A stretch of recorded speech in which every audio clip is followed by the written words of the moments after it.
सारथी, रथ रोको।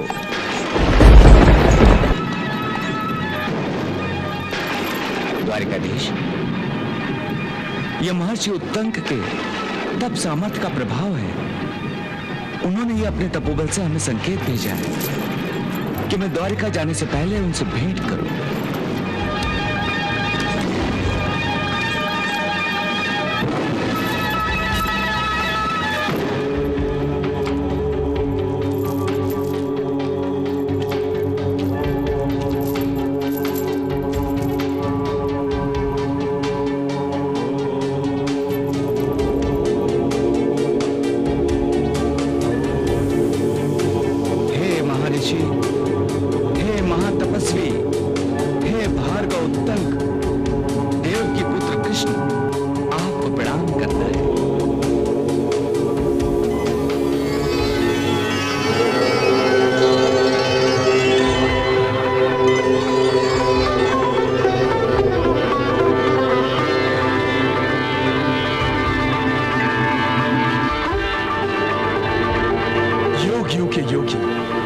तपस्वियों के तपस्वी देवकी नंदन श्री कृष्ण को मेरा प्रणाम।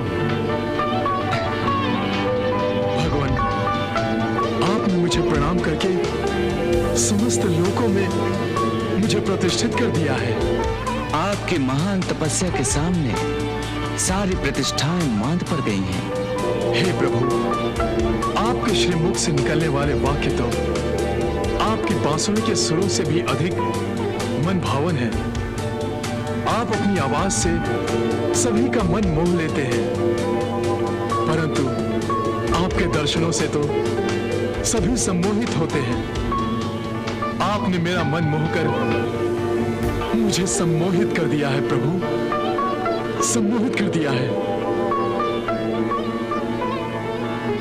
हे भगवान, मेरी यह श्रद्धा है कि आपके होते हुए संसार में सब चैन की बांसुरी बजाएं। मैं ये जानता हूं कि कौरव और पांडव युद्ध के कगार पर खड़े थे, परंतु मैं ये भी मानता हूं कि आपने कुरुकुल के ज्येष्ठ और श्रेष्ठों को अपनी मधुर वाणी से समझा बुझाकर सम्मोहित कर दिया होगा। मेरा विश्वास है प्रभु कि कौरवों और पांडवों के बीच जो महायुद्ध होने जा रहा था, उसे और उसके परिणाम स्वरूप होने वाले भीषण संहार को आपने अवश्य टाल दिया होगा। प्रभु, आप बताते क्यों नहीं कि आपने अपनी शक्ति से सब कुछ ठीक ठाक कर दिया था, कोई अनर्थ नहीं होने दिया। महर्षि, बात बहुत आगे निकल चुकी थी। बात कितनी आगे बढ़े, आपके सामर्थ्य से परे नहीं हो सकती प्रभु। आप तो सामर्थ्यशील हैं। आपके जैसा कुशल योद्धा अखिल भारतवर्ष में कोई दूसरा नहीं।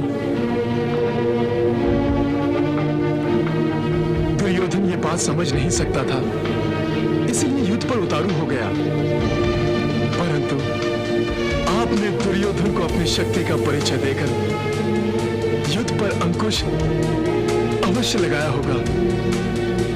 प्रभु, यही कहना चाहते हैं ना आप? नहीं भृगुनंदन, मैं कुछ और कहना चाहता हूं। कहीं आप ये तो नहीं कहना चाहते हैं कि युद्ध हुआ? हाँ भार्गव, आपके होते हुए युद्ध हुआ? हाँ, संसार का सबसे भीषण युद्ध हुआ और इस युद्ध में भीषण संहार हुआ महर्षि उत्तंक। नहीं केशव, कौरव और पांडवों के वीर आपस में लड़कर यमलोक पहुंच गए। पुत्र, पौत्र, बंधु सहित सारे योद्धाओं का विनाश हुआ। लाखों योद्धा मारे गए। धृतराष्ट्र, गांधारी और द्रौपदी पांडवों के सारे पुत्र मारे गए।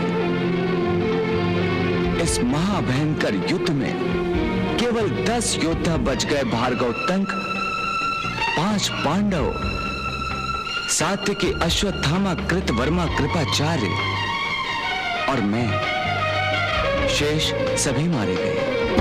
इतना भीषण विनाश हुआ, सबके सब मारे गए। ये अच्छा नहीं हुआ केशव, अच्छा नहीं हुआ। युद्ध रोकने की क्षमता होते हुए भी तुमने युद्ध की अनुमति दे दी। ये अपराध है केशव, अक्षम्य अपराध। इस अपराध का दंड मैं तुम्हें अवश्य दूंगा। इस अपराध का दंड मैं तुम्हें अवश्य दूंगा केशव।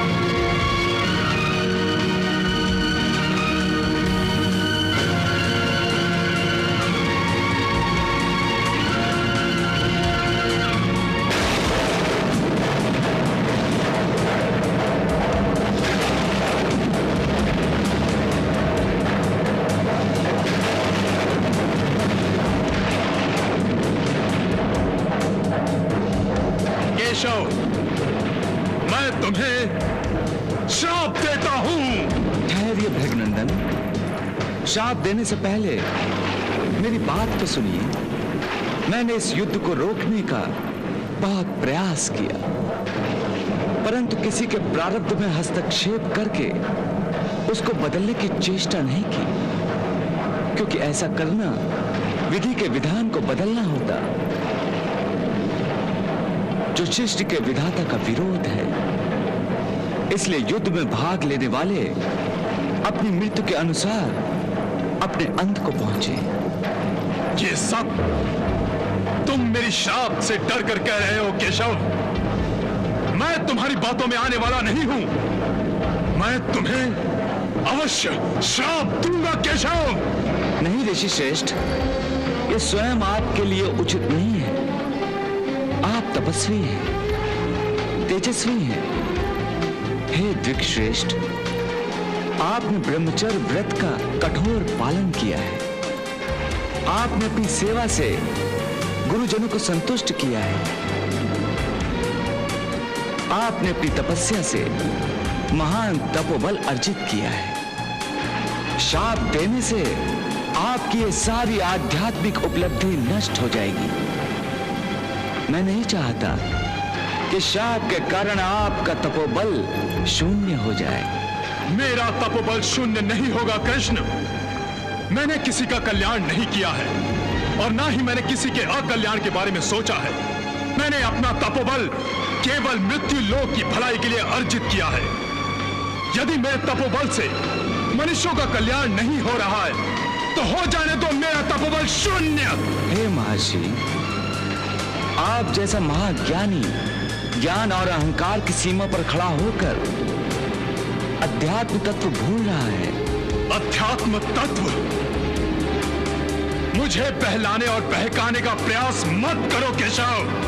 हे भार्गव, मैं तो केवल आपको समझाने का प्रयास कर रहा हूं। हे भृगकुल को आनंद प्रदान करने वाले महर्षि, आप मेरा सत्य स्वरूप जानिए। मैं शाप, ताप, काल से परे हूं।